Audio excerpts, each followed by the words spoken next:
It's 2:14 a.m. Your alarm is set for 6:30, and you already know tomorrow's going to hurt. But you're not moving. You're not even really tired anymore. You're just not ready for it to be tomorrow yet. And there's this strange thing that happens in these hours. The world finally stops asking things from you. Nobody needs a reply. Nothing is due. And that voice, the one that follows you all day whispering, "You're behind. You're not doing enough." For the first time since you woke up, it goes quiet. Maybe you're someone who dreads having to start a whole new day. Not because you're lazy, because the day belongs to everyone else, and the night is the only part that's ever felt like yours. If any of that just landed a little too close, stay with me. Because what you're doing at 2 a.m. isn't a character flaw. There's real psychology behind it. And, honestly, most people get it completely wrong. Welcome to Cognitive Psychology. Today we're stepping into the mind of the person who always stays up late. Here's the first thing the world gets wrong about you. Everyone's advice is the same. Just go to bed earlier. As if you haven't tried. As if you haven't set the alarm, put the phone down, closed your eyes at 10:30, and then laid there in the dark waiting for a tiredness that never showed up on schedule. Because the truth isn't that you have bad discipline. The truth is, your body is running on a different clock than the world is asking you to keep. And that's not a metaphor. That's biology. Scientists call it your chronotype. Basically, your internal setting for when you feel awake and when you feel sleepy. And in one of the largest studies ever done, researchers looked at close to 700,000 people and found that your chronotype is largely written into your genes, passed down, a little like eye color or height. There's even a specific gene called Cry1. Research suggests that up to 1 in 75 people in some populations carry a variant that literally slows the internal clock down. Their melatonin, the hormone that's supposed to make them sleepy, doesn't kick in until hours after everyone else's. So while the rest of the world is yawning at 10, your brain is just starting to warm up. You didn't choose that. Your body chose it, long before you had any say in the matter.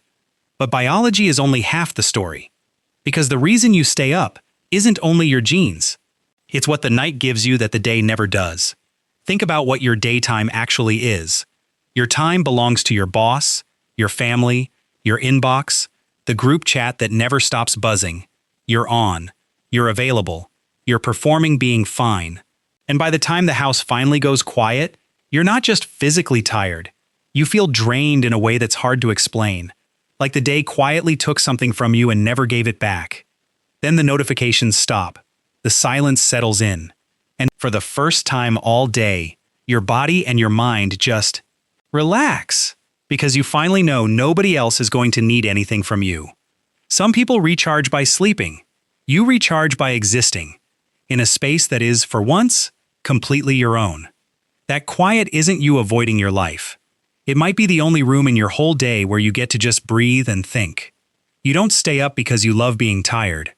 You stay up because for a few hours, nobody gets to edit who you are. Psychologists actually have a name for this. They call it revenge bedtime procrastination. And the revenge part matters. You're not staying up at random. You're taking back the hours the day stole from you. It's a quiet protest against a schedule that never once asked what you needed. Research finds it shows up most in people with high-stress lives and packed days, people who feel like they have almost no control over their time. So the night becomes the one thing they get to own, which is why going to bed can feel weirdly hard. For a lot of people, lying down isn't rest. It feels like admitting defeat over the only me time they had. You know tomorrow will be rough, but walking straight from a draining day into sleep, with no gap in between that belongs to you, somehow that feels worse than losing the sleep. And here's where it gets kind of beautiful, because this goes back much further than modern burnout. Researchers studied the Hadza, a hunter-gatherer community in Tanzania, whose way of life mirrors how humans lived for most of our history. They tracked people's sleep across roughly 20 days, and over all that time, there were only about 18 minutes when every single adult was asleep at the same time. 18. Someone was always awake. Why? Because for our ancestors, sleep was the most dangerous part of the day. Somebody had to keep watch. Scientists call it the sentinel hypothesis, the idea that groups survived because people had different sleep timing, so there was always someone alert in the dark. So sit with this for a second. The wiring that keeps you up while everyone else drifts off? That might not be a defect. Your ancestors may have made it through the night because of people built exactly like you. The world calls it a bad habit. Your biology might call it a job someone used to need you for. But for some of you, this didn't start with a stressful job. It started way earlier than that. For some of you, it started when you were a kid, when daytime meant noise, rules, other people needing something from you constantly. Maybe you grew up in a house where you learned to read the room before you learned to read a book, always tracking the mood, always bracing for what came next. And somewhere in there, without ever deciding it, your brain figured out something quiet and clever. The only truly safe time to be yourself was after everyone else fell asleep. That dark, that stillness, that little window where nobody could reach you or need you or correct you.